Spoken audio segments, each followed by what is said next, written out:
Cette leçon est destinée aux élèves de la 4e année sciences de l'informatique pour la matière algorithmique et programmation, dans laquelle on va traiter le dernier chapitre de notre cours, à savoir les algorithmes d'approximation. Notre objectif est que l'élève sera capable à la fin de résoudre des problèmes faisant appel au traitement approximatif. Le plan du cours est le suivant. Commençons par une petite introduction, puis on va passer au calcul de valeurs approchées de quelques constantes, en traitant quelques exemples d'applications, et on termine par une évaluation. Supposons que vous êtes dans la situation suivante. Votre petit frère te demande de l'aider à trouver la valeur de x pour chacun des cas suivants en utilisant une calculatrice si c'est nécessaire. Vous allez calculer avec lui la racine de 9, le nombre pi, la racine de 3. Vous allez dégager ensemble les valeurs suivantes. Vu que la racine de 9, elle est égale à 3, le nombre pi, il est égal à 3,14 avec d'autres chiffres après la virgule. La racine de 3, elle est égale à 1,73 avec d'autres chiffres après la virgule. En examinant ces valeurs, il te demande par la suite la différence entre elles. Vous allez répondre. La première valeur, c'est une valeur exacte. Par contre, toutes les autres valeurs sont des valeurs approchées, approximatives. Donc, une valeur approchée est en fait une valeur approximative. Et c'est ce que nous allons voir dans notre cours. Comment calculer quelques valeurs approchées de quelques constantes. Définition, les algorithmes d'approximation sont utilisés généralement pour trouver des valeurs approchées de la solution de quelques problèmes dont on ne connaît pas la valeur exacte. Dans la première application, nous allons proposer une solution à partir de laquelle on va calculer une valeur approchée de pi, en imposant bien sûr une formule, soit la formule de l'air. Votre formule vous indique que pi carré sur 6 est égal à 1 plus 1 sur 2 carré, plus 1 sur 3 carré, plus 1 sur 4 carré, et ainsi de suite. Vous êtes demandé d'écrire l'algorithme d'un module qui permet de calculer une valeur approchée de pi à epsilon près, en utilisant la formule, bien sûr, citée précédemment. Je m'explique. Le traitement s'arrête. Le traitement s'arrête lorsque la différence en valeur absolue de deux valeurs successives de pi devient inférieure ou égale à epsilon. C'est-à-dire qu'on va appliquer un traitement répétitif dans lequel je calcule une nouvelle valeur de pi, sachant que j'ai déjà sauvegardé l'ancienne valeur, et en comparant les deux valeurs jusqu'à ce qu'elles deviennent très très proches par rapport à epsilon. Expliquant. Reprenons notre formule. La partie droite représente la somme à calculer. Si p carré sur 6 est égal à s, en appliquant la règle de 3, pi sera égal à la racine de 6 fois s.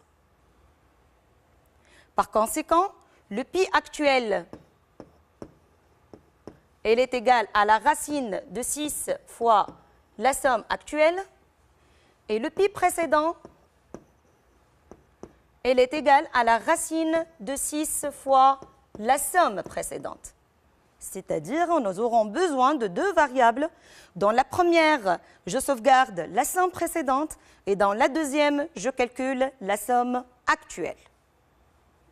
Soit la somme suivante. Donc, on va initialiser notre somme actuelle à 1.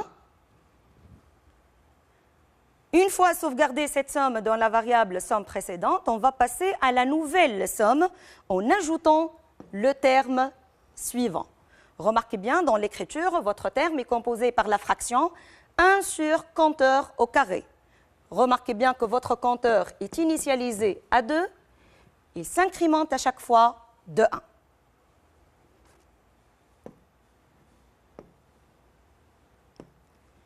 Dégageons ensemble l'algorithme de notre fonction. L'en-tête contiendra bien l'epsilon qui est donné dans l'énoncé de l'exercice et elle retourne un résultat de type réel. Les initialisations évoquées précédemment, donc la somme actuelle initialisée à 1, le compteur initialisé à 2. Dans l'énoncé, nous avons indiqué qu'il s'agit d'un traitement répétitif à condition d'arrêt. Nous utiliserons donc la structure itérative à condition d'arrêt répétée. Dans le corps de votre structure, vous allez sauvegarder la somme précédente, comme nous l'avons mentionné précédemment. Donc, soit SP reçoit SA. Et en recalculant de nouveau la somme actuelle en ajoutant le terme suivant. Donc, somme actuelle reçoit somme précédente plus 1 sur I fois I. Et pour passer d'un terme à l'autre, qu'est-ce qui va changer? Oui, c'est le compteur qui va s'incrémenter de 1. Le traitement s'arrête lorsque les deux valeurs de pi deviennent très proches par rapport à epsilon. Je rappelle que pour calculer pi, on va appliquer la règle de 3 qui dit bien que pi sera égal à la racine de 6 fois la somme que vous avez calculée, soit la condition d'arrêt suivante.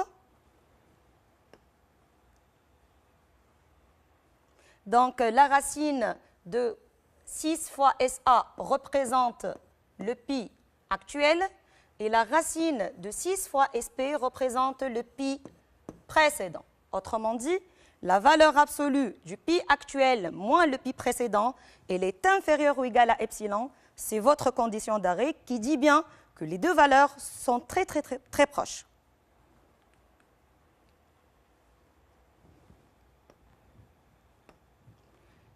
Et la fonction retourne bien la dernière valeur calculée, à savoir racine de 6 fois SA.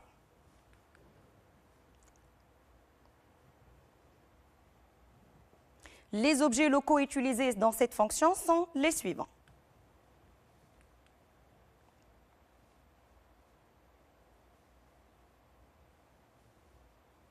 Passons maintenant à notre deuxième application, dans laquelle on va calculer une valeur approchée de pi, mais en utilisant une autre formule, la formule de Grigori-Leibniz.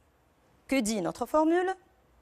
Pi sur 4, elle est égale à 1 moins 1 tiers plus 1 cinquième moins 1 septième et ainsi de suite.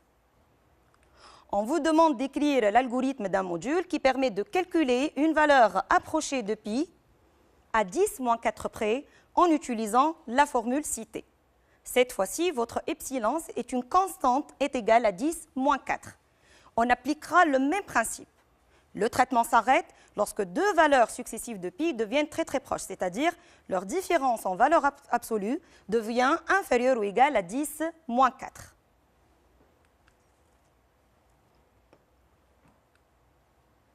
Expliquant.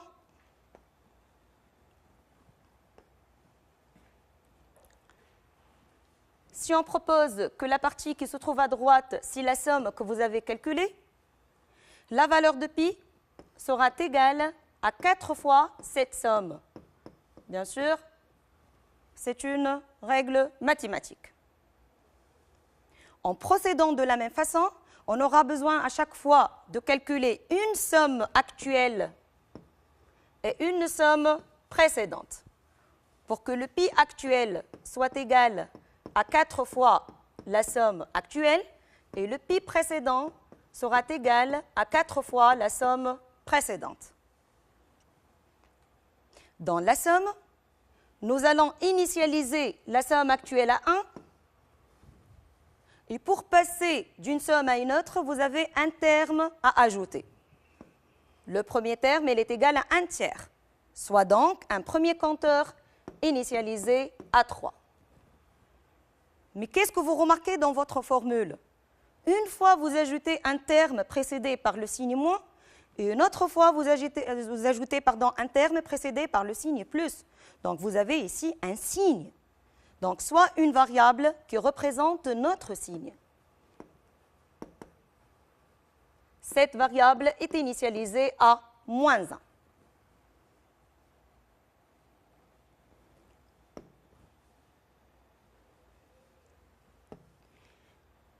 L'algorithme de la fonction calcul pi. Puisque epsilon, c'est une constante qui est égale à 10 moins 4. Donc, l'entête de la fonction sera la suivante. df(f(n) calcule pi sans paramètres. Et elle retourne bien un résultat de type réel. Les initialisations évoquées précédemment. Donc, nous avons initialisé la somme actuelle à 1 et nous avons initialisé notre compteur à 3. Et pour représenter le signe, nous avons utilisé une variable initialisée à -1. Puisque le traitement est un traitement répétitif à condition d'arrêt dans lequel je sauvegarde la somme précédente et je recalcule de nouveau la somme actuelle. Donc, soit la boucle répétée dans laquelle on a sauvegardé SA dans la variable SP. Recalculant de nouveau la somme actuelle, elle est égale à la somme précédente plus le signe fois 1 sur i. Voici votre signe multiplié par 1 sur i. Pour passer au terme suivant, qu'est-ce qui va changer? Regardons bien notre formule. Oui, très bien. Le i va s'incrémenter de 2 et le signe prend son état contraire. Signe sera remplacé par moins signe. Nous avons dit que le traitement s'arrête lorsque deux valeurs de pi deviennent très très proches par rapport à 10-4, soit donc la condition d'arrêt suivante. Donc, la différence en valeur absolue entre le pi actuel et le pi précédent est inférieure à 10-4, c'est-à-dire 0,0001.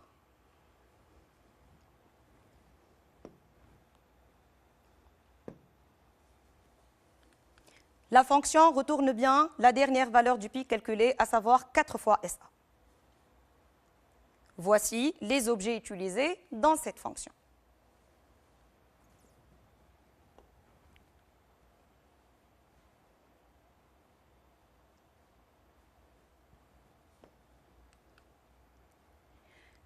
Terminons par une évaluation telle que l'énoncé est le suivant.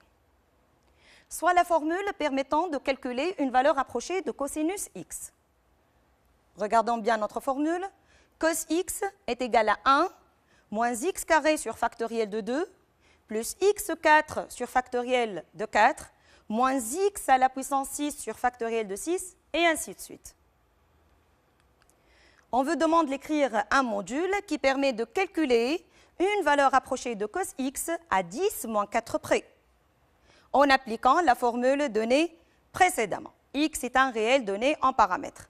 Bien sûr, le traitement s'arrête lorsque deux valeurs de cosinus de x deviennent inférieures ou égales à epsilon, 10-4 c'est-à-dire.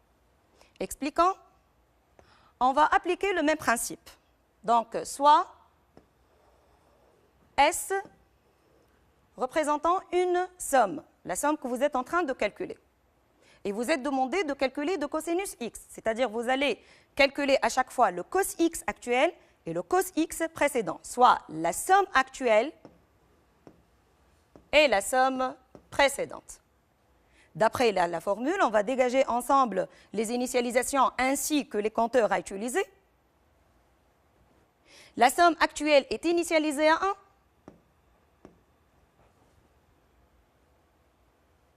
On ajoute par la suite à chaque somme un terme qui est un peu composé cette fois-ci. Donc, votre terme contient au niveau de numérateur une puissance et au niveau de dénominateur un factoriel. Donc, remarquez bien que vous avez utilisé ici un compteur qui sera initialisé à 2. Et votre compteur s'incrémente à chaque fois de 2. C'est un compteur pair. Pour calculer la puissance, on va faire appel à la fonction puissance. Et pour calculer la factorielle, on va faire appel à la fonction factorielle. Bien sûr, dans votre formule, vous avez le paramètre qui représente un signe.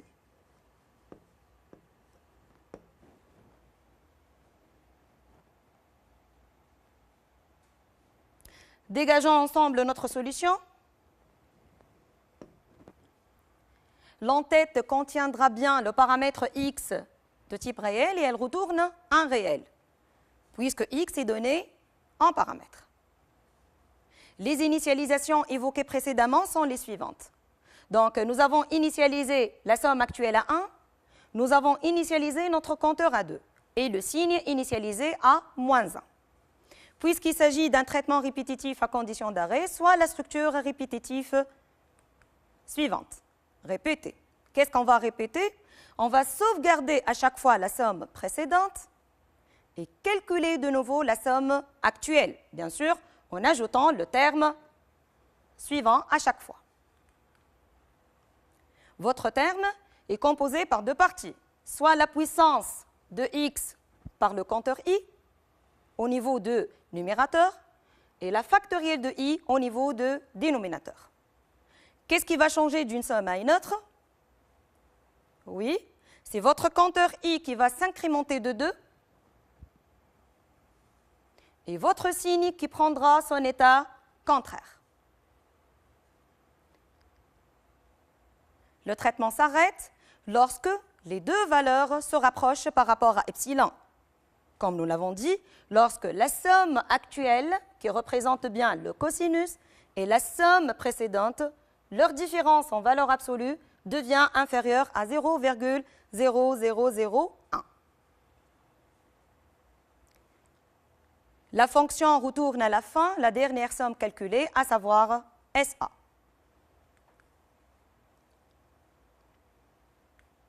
Voici les objets locaux de cette fonction. Bien sûr, remarquez bien que nous avons déclaré les deux fonctions, puis et fact, que nous allons traiter maintenant. La fonction puissance. Je rappelle les formules mathématiques permettant de calculer la puissance. X puissance 0 est égal à 1 et x puissance n est égal à x multiplié par x à la puissance n-1. Dans quel cas? Lorsque n est strictement positif. Et x puissance n, elle est égale à 1 sur x à la puissance moins n lorsque n est négatif. Par conséquent, on peut dégager facilement une version récursive pour notre fonction. Je rappelle qu'un module récursif, c'est un module qui fait appel à lui-même dans son propre corps avec changement de un ou plusieurs paramètres.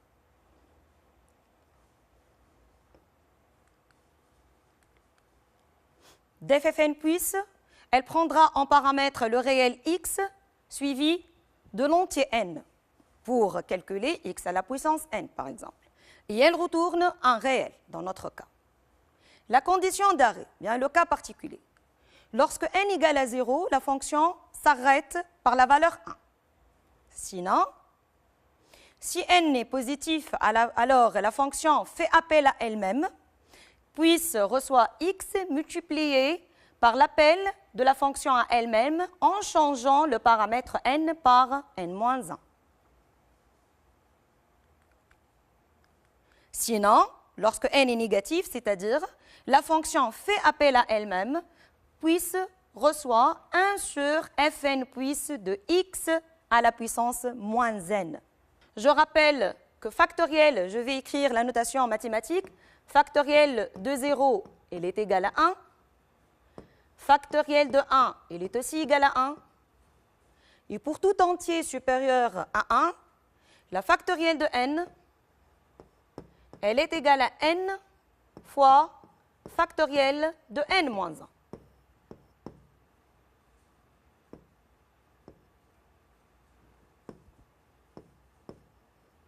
Voilà.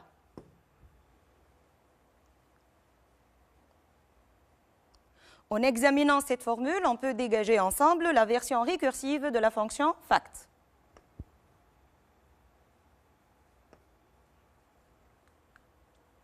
df(n) fact prendra en paramètre un entier n et elle retourne un entier long vu que vous pouvez avoir des nombres importants. La condition d'arrêt, si n inférieur ou égal à 1, c'est-à-dire si n égale à 0 ou n égale à 1, alors fact reçoit 1. Sinon, la fonction fait appel à elle-même. Fact reçoit n fois la factorielle de n-1.